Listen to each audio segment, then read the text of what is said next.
애플 소식입니다.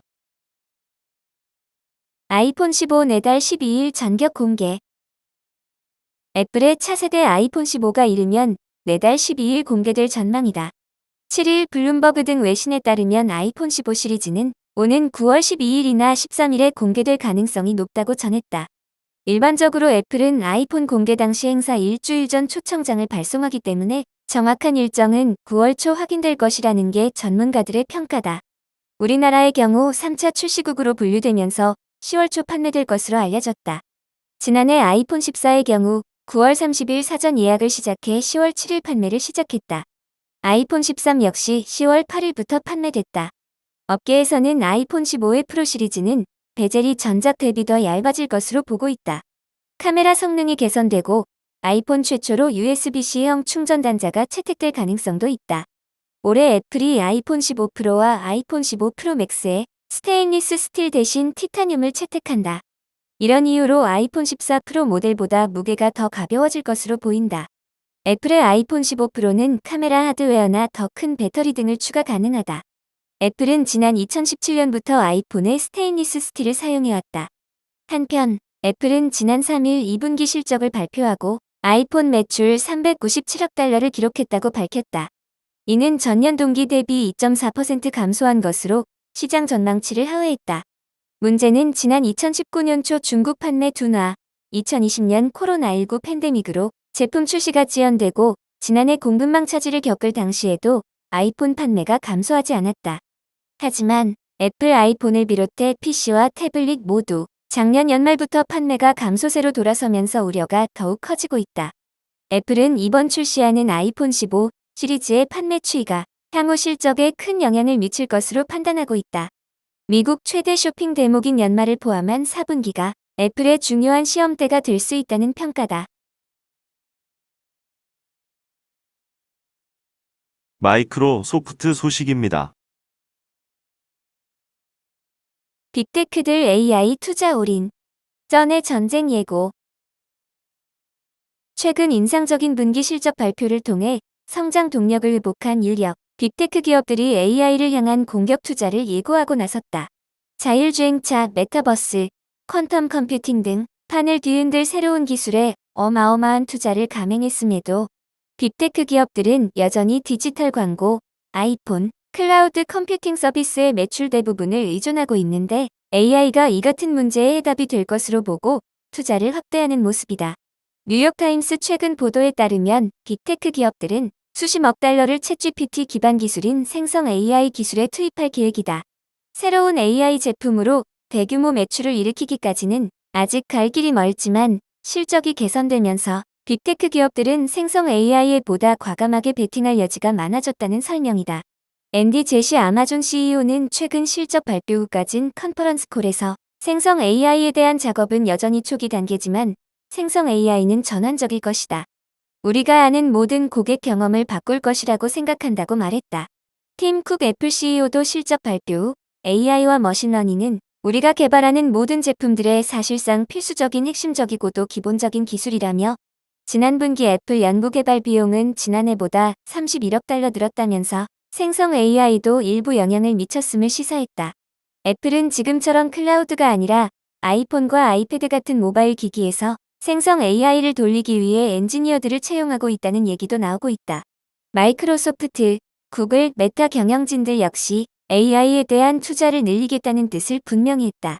번스타인 애널리스트인 스테이시 라스고는 AI 개발을 지원하기 위한 투자 급증과 관련해 90년대 말 서버 투자, 2010년대 데이터 센터에 대한 투자를 떠올리게 한다고 말했다.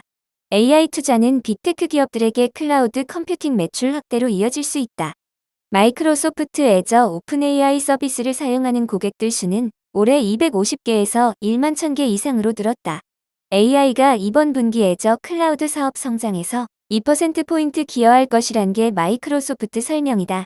보스턴 소재 투자 회사인 아트레이데스 매니지먼트의 가빈 베이커 매니징 파트너는 생성 AI는 매우 초기다.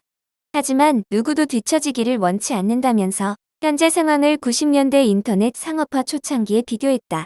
그는 인터넷이 세상을 바꿀 것은 분명했고 사람들은 투자했다. 같은 일이 AI에서 일어나고 있다고 말했다.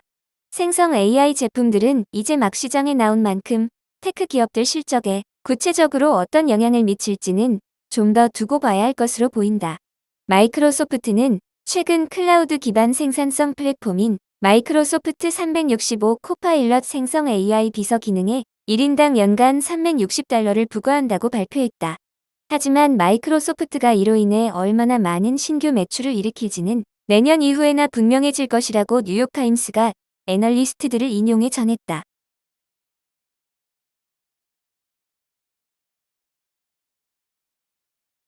아마존 소식입니다. 미 당일 배송의 위력. 주문부터 트럭 출하까지 단 11분. 아마존은 지금 당일 배송으로 새 역사를 쓰고 있다. 한국에서의 당일 배송과 드넓은 미국에서의 당일 배송은 개념이 다르다. 촘촘한 물류망이 뒷받침되지 않으면 불가능한 일이다. 그런 아마존이 미국에서 당일 배송을 위해 전용 창고를 향후 몇 년간 배로 늘릴 계획이라고 포브스 등 외신이 보도했다. 월마트나 타깃 등 소매 프랜차이즈 대기업과의 경쟁 우위를 지키기 위해 보다 빠른 배송을 추구하겠다는 강한 의지의 표시다. 아마존의 당일 배송 서비스의 위력은 신속한 물류에서 드러난다. 고객이 주문한 시점부터 창고에서 트럭에 상품을 싣고 배송을 시작하기까지 단 11분이 걸린다. 빠르기로 유명한 한국의 퀵 서비스도 엄두를 내지 못하는 속도라는 평가다. 아마존에 따르면 일부 상품을 대상으로 한 당일 배송은 이미 미국 90개 도시권에서 이뤄지고 있다. 배달 시스템의 강화는 이미 상당히 진행돼 있다. 이 점이 소비자들로부터 호평을 받으면서 아마존의 아성을 구축하고 있는 것이다. 당일 배송 확대는 기존 배송센터보다 이용자와 가까운 소규모 창고를 통해 이뤄지게 된다. 아마존은 이를 배송 네트워크의 지역화라고 부른다. 이를 통해 주행거리 및 상품의 상차 하차 과정도 줄였다. 배송 시간은 빨라졌는데 비용은 오히려 절감으로 이어지는 측면이 있다고 한다. 예전에는 서해안에서 동해안 뉴욕으로 상품이 배송되는 일도 많았다. 그러나 지금은 8개 지역이 상호 연결되면서 고객 배송 거리는 올해만 해도 15% 단축됐다. 이 새로운 체제로 인해 주문의 76%가 고객의 지역 내에서 완결된다. 월드와이드 부문 더그 헬링턴에 따르면 당일 배송 시설에서는 주문받은 상품을 창고에서 꺼내 출하용 트럭에 싣기까지 평균 11분밖에 걸리지 않는다. 이는 기존에 비해 1시간 이상 빨라진 것이다. 공급망 컨설팅 업체 NWPV의 인터내셔널의 마크 울프렛에 따르면 아마존은 현재 5시간 이내에 주문을 받을 수 있는 9,000에서 3만 평방미터 규모의 서브 세임데이 시설을 48곳에서 운영하고 있다. 또 4개 시설이 건설 중이며 향후 3년간 이를 150개소로 확대할 것이라고 한다. 당일 배송은 아마존이 경쟁사와 차별화하는 전략이다. 고객들은 신속한 배달을 선호하기 때문에 경영진은 경쟁력을 높이는 방법으로 당일 배송 거점을 대폭 늘릴 필요성을 강조하고 있다. 풀필먼트의 지역화에 의한 신속 배송에는 많은 장점이 있다. 아마존 입장에서는 풀필먼트의 효율화와 비용 절감과 고객 만족도 향상으로도 이어진다. 특히 의류의 경우 신속한 배달로 고객이 즉시 상품을 착용할 수 있게 되고 반품의 감소로까지 이어진다. 반품률 하락은 비용 절감으로도 직결된다. 아마존은 요금 변경 없이 배달 시간을 줄임으로써 고객 만족도를 높인다는 목표다. 아마존의 당일 배송은 갈수록 탄력을 받고 있다.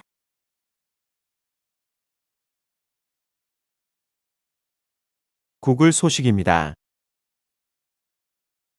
구글 반독점 소송, 미국 정부의 선택은?